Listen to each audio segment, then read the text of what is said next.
yan mga kadit, nagpalit na rin tayo ng o-ring kasi tagas na. Yung o-ring niya ay pitchig na, oh. Malapad na siya. Sakit na rin na mga miya sa sobrang kalumaan na rin. Ito yung part number niya.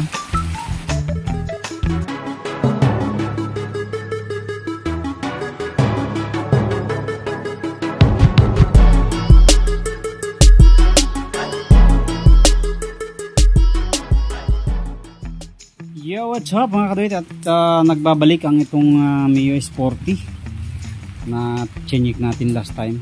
Ayun, hindi pa rin nawala yung tagas dun. So papalitan na natin ng breather o-ring dyan, tapos linis carb, and then palit clutch line na rin tayo kasi hirap na raw umarangkada, sabi ni Bossing. Operahin muna natin, tanggal muna tayo ng carb habang pinapalamig natin yung kanyang CVT. Hey there, subscribe to my channel and also press this bell icon.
So yan mga kadit, kahit umulan, try tayo kasi hindi matatapos to.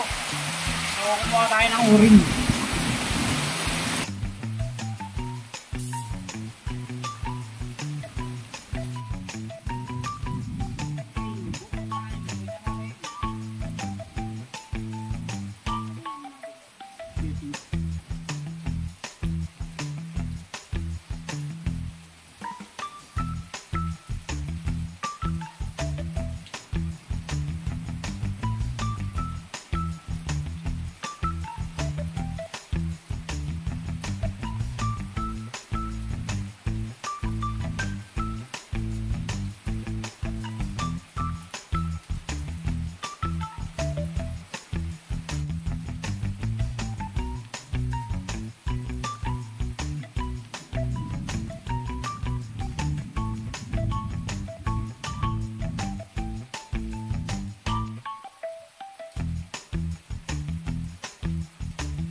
kapatid, nakapaglinis na tayo.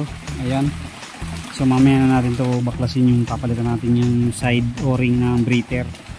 So naikabit na natin yung carburetor yan. Makapansin yung linis na. Siya lang ang naiiba. Tapos baklasin na natin yung side para makapagpalit tayo ng clutch lining. Okay. Clutch lining naman tayo. Ang ikakabit natin ay Sun. Ito Sun. Mio 100 Sun. Quality. Ayan na. Malinis pa naman yung kanyang belt. Okay pa.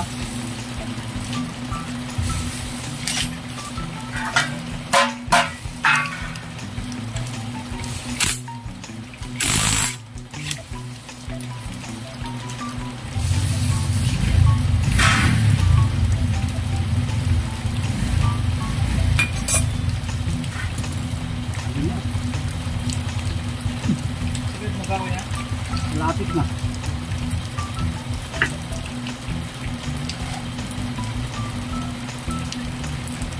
Kunti na lang. Sagad na.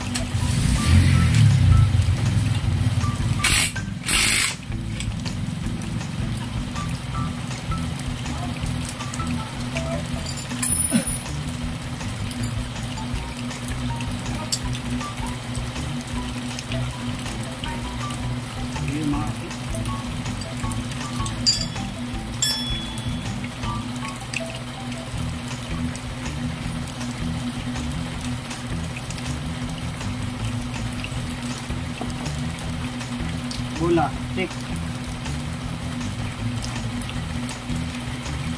Sinalta natin to, di ba? Hindi. Sinalta natin? Sinalta niyo ulit?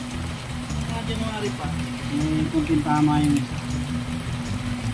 Check natin kung may makukuha tayo dyan na piraso.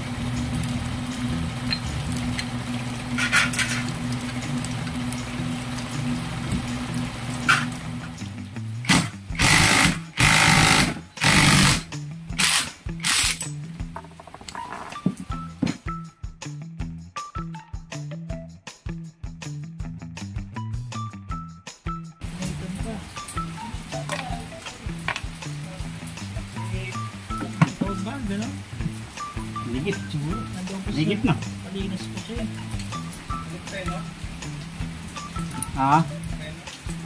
Lining. Clutch lining. Wala na eh. Dulas na eh.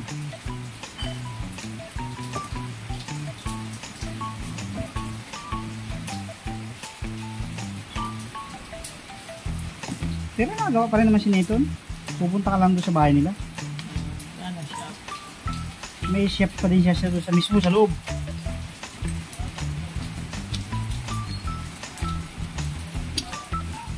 Sayang yung Sir Elmer na negosyo. Sa mga niya tinulong.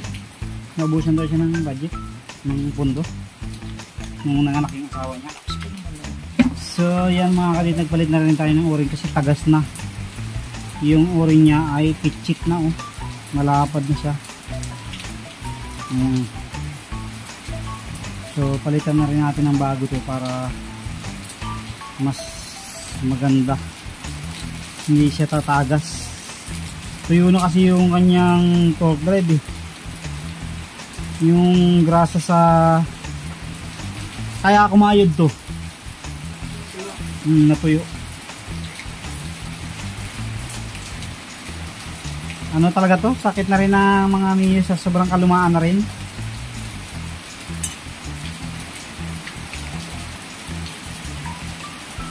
So yan, palitan natin ng o-ring. Ito yung part number nya sa mga tagas na ang torque drive. Palitan nyo na kasi lalong masakit sa bulsa pagka nasira ng isang buo.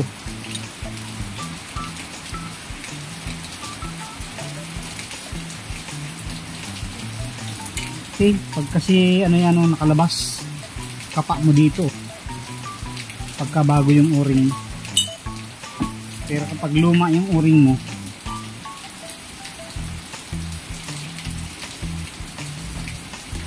ayun na, kumakayod na siya.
Okay, assembly. So yan mga kadiwit, itong kanyang slider cap, slider ay nagkaroon na ng tama. Ayan, dahil nga naubos yung grasa ng torque drive niya, kaya nagkaganyan. So hindi na natin pwedeng ibalik yan, kasi pag binalik natin masusugat na yung o-ring, tatamaan yung o-ring. Kaya ang gagawin natin, palit na tayo ng bago, so original din. Bali nagpalit tayo ng dalawang o-ring, at saka wala pa naman siyang tagas dito sa harap at saka doon sa likod dito lang siya talaga may tagas. So meaning ang tagas niya nandito sa o-ring, kaya dyan tayo nagpalit. So binaklas na rin lang natin, gawin na natin ng solido para sulit din, matatagal talaga siya.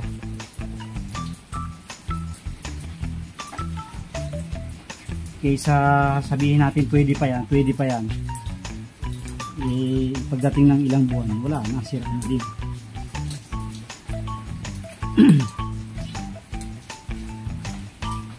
Depende rin sa customer natin kung papayag, kasi may mga customer na sige pwede pa yan. Ayan o, pag ginanyan mo mga kadito, ramdam mo yung hagod ng bagong o-ring. Okay, so balik na natin. Ay, nalaglag yung isa. Nalaglag. Saan yun?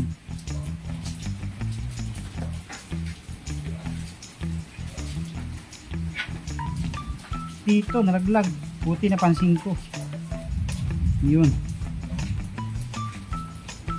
Buti napansin ko nalaglag yung isang pin. Ayan. Bagong kondisyon talaga yan.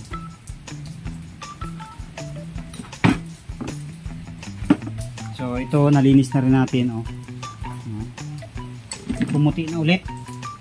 Yung tatlong clutch damper, huwag kalimutan. And then bagong clutch lining, talagang kondisyon nitong panggilid niya ngayon. Ilan taon ba yan bago naman napalitan? Tagal din, no? Sulit na rin naman yan. May sticker ka pa, Librisan. Sam Bikinin. Okay, tapos bago natin ganyanin, lagyan muna natin konting langis para hindi siya dumikit. Konting langis lang mga kapatid, huwag grasa, kasi ang grasa lalo kung hindi high temp ay natutuyo. So konting langis lang, pampadulas lang ba.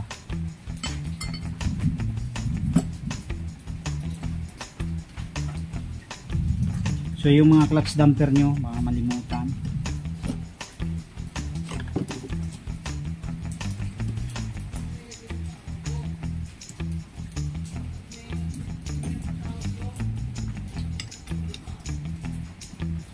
Okay, so sun, bagong bago.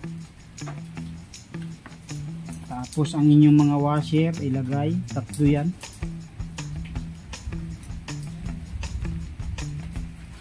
Circuit natin, tatlo din.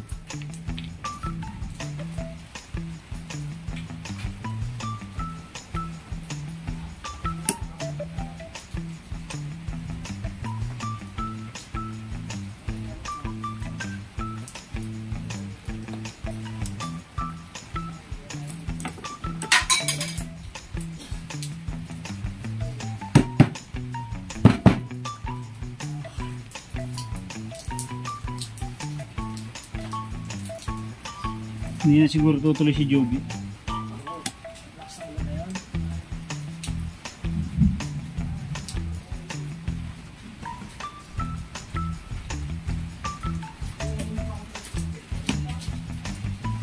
Okay, tapos yung spring natin. Spring. Stuck pa rin lang pala to, no? Stock spring.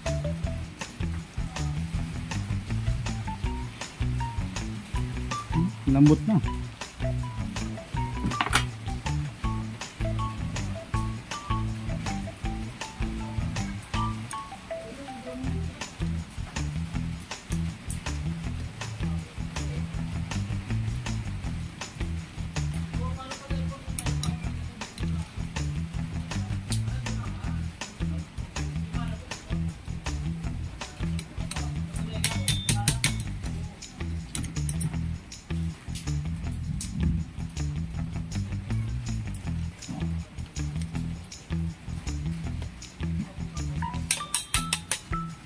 Okay.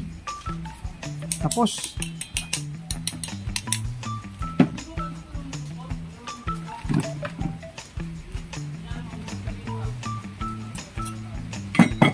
Ay, hindi yan.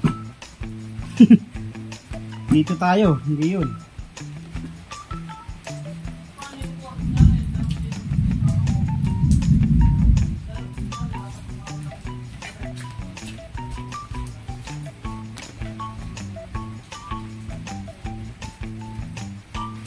Okay. Tigas pa naman yung ano mo, center mo. So, gamitan natin ng mahiwagang ano yan. So, double check. Okay naman na lahat.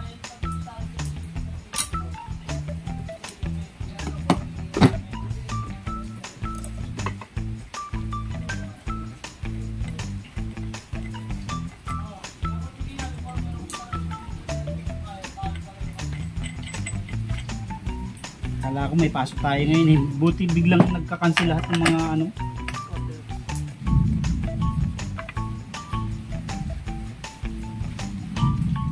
Webis pa lang eh. Sabi ni Sir po, may pasok tayo Sabado.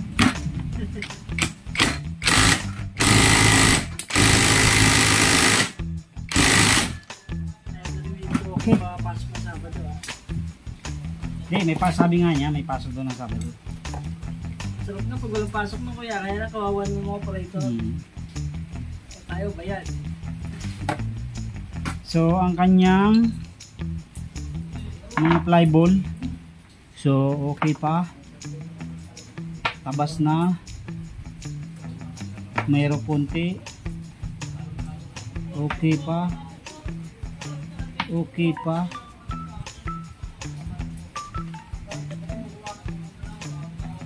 Pwede pa. So, dalawa yung ano, hahanapan natin ng partner.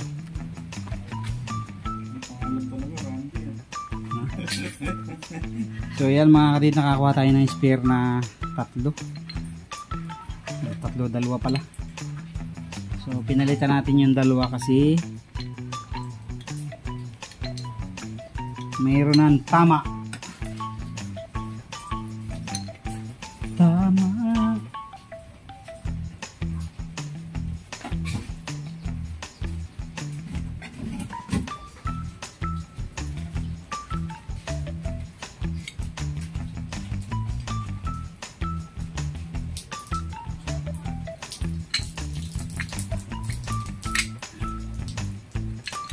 So, lagyan natin ng kaunting grasa dito. May lagayan yan mga kaduwit ng grasa dyan pag stock. Ayan o. Meron pa siya. Palitan na natin ng bago.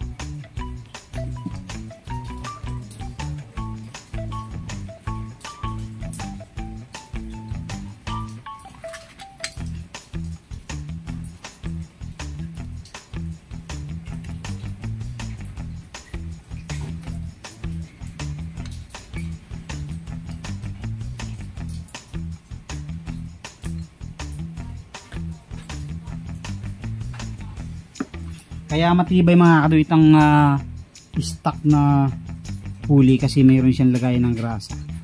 Unlike ng mga aftermarket, bushing lang talaga siya. Kaya pag naka-isang taon wala na. Worn out na siya. Ito hindi basta-basta na worn out kasi mayroon lagayan ng grasa. Okay na mga kaduwit, kabit na natin. Ulan. Hindi ko natapos. Pero ano na lang, bubuuin ko na lang.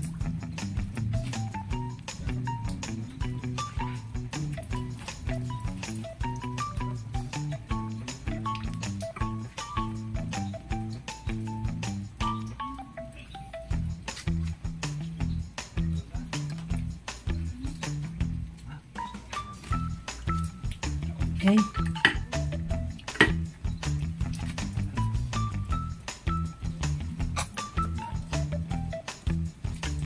So yung belt niya okay pa naman. Kailan lang to eh.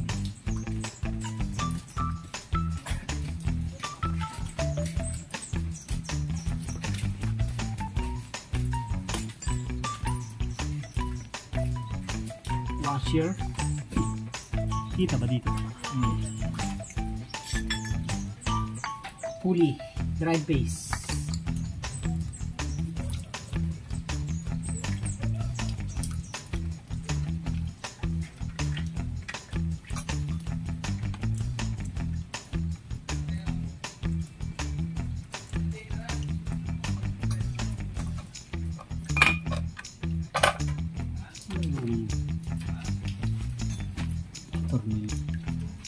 Okay, so nilihan natin ng konti para medyo gumaspang.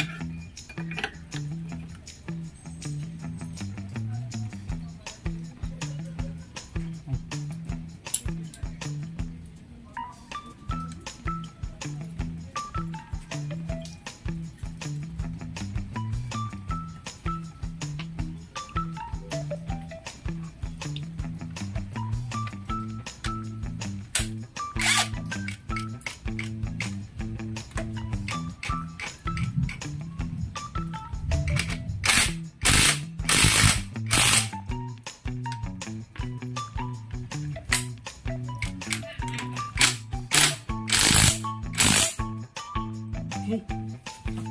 So next natin dito, magpapalit tayo ng o-ring dito. Klasin din natin yan, pero balik na muna natin yan. So eto na, tapos na tayo. Dito naman tayo sa kabila. So magpapalit tayo ng o-ring dito sa breather.